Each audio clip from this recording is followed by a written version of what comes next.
रजनी को बचपन से ही पेंटिंग का बहुत शौक था। वो हमेशा से ही पेंटर बनना चाहती थी, पर उसके माँ और पिताजी ने उसको कभी भी इस चीज के लिए सपोर्ट नहीं किया और उसकी शादी नीरव से हो गई। नीरव रजनी को बहुत प्यार करता था, पर रजनी हमेशा चुपचाप ही रहती। वो इस शादी से खुश नहीं थी। वो ये शादी नहीं करना चाहती थी। उसे तो हमेशा से पेंटर जो बनना था। अपने इस सपने को वो नहीं पूरा कर पाई, इसलिए वो हमेशा उदास रहती थी। रजनी, बहुत ही बढ़िया फिल्म लगी है, कल देखने चले? नहीं जी, कल मुझे बहुत काम है, मैं नहीं जा पाऊंगी। अच्छा तो कोई बात नहीं, संडे को चलते हैं। देखिए, मुझे फिल्म देखना पसंद नहीं है। आपको जाना है तो चले जाइए। नीरव को मना करके रजनी वहां से चली जाती है और अपने बैग को खोलकर उसमें बंद पड़े ब्रश और कलर्स को देखकर रोने लगती है। रजनी, चलो ना कहीं बाहर खाने चलते हैं, कुछ तुम्हारी पसंद का। जी, मुझे नहीं जाना, मेरी तबीयत ठीक नहीं है। रजनी वहां से चली जाती है। नीरव को समझ नहीं आता कि रजनी उससे इतना दूर क्यों रहती है। वो जब भी उसके साथ वक्त बिताना चाहता है, रजनी कोई ना कोई बहाना बना देती है। एक दिन घर पर कोई नहीं था। रजनी घर का सारा काम जल्दी से खत्म कर लेती है। घर पर अकेले होने के कारण वो सोचती है कि वो आज पेंटिंग करेगी। वो अपने कमरे में जाकर पेंट ब्रशेस और कलर्स निकालकर जैसे ही कलर मिक्स कर रही होती है कि दरवाजे पर बेल बज जाती है। अब कौन आ गया इस वक्त? इतनी मुश्किल से तो मुझे पेंट करने का मौका मिला है।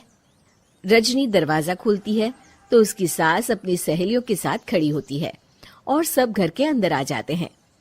अरे बहू, सबको शरबत बनाकर पिला दे, बाहर तो बड़ी गर्मी है। उफ। जी।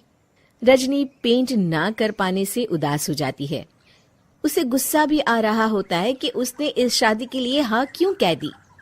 वो रसोई में जा रही होती है कि उसकी सास उसे रोकती है। बहू, सबके खाने का भी इंतजाम कर लेना, आज का लंच तो ये सब यहीं करेगी। हाँ। रजनी बिना कुछ कहे रसोई में चली जाती है। सबके लिए खाना बनाती है।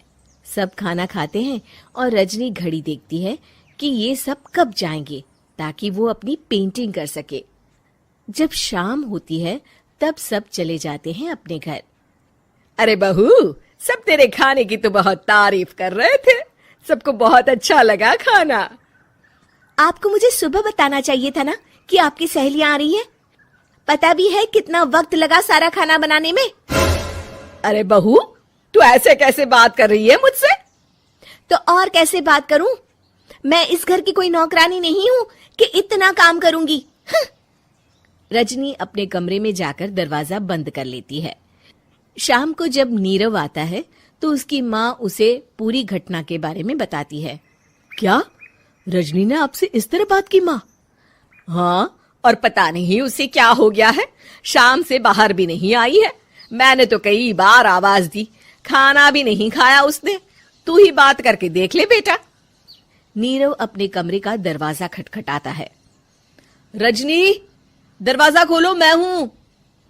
रजनी दरवाजा खोलती है और फिर वापस जाकर अपने बिस्तर पर लेट जाती है। रजनी, माँ से बात करने का ये क्या तरीका है? मैंने कोई गलत बात नहीं की है। अरे तुम क्यों ऐसे बर्ताव कर रही हो सबके साथ? क्या तुम इस शादी से खुश नहीं हो? रजनी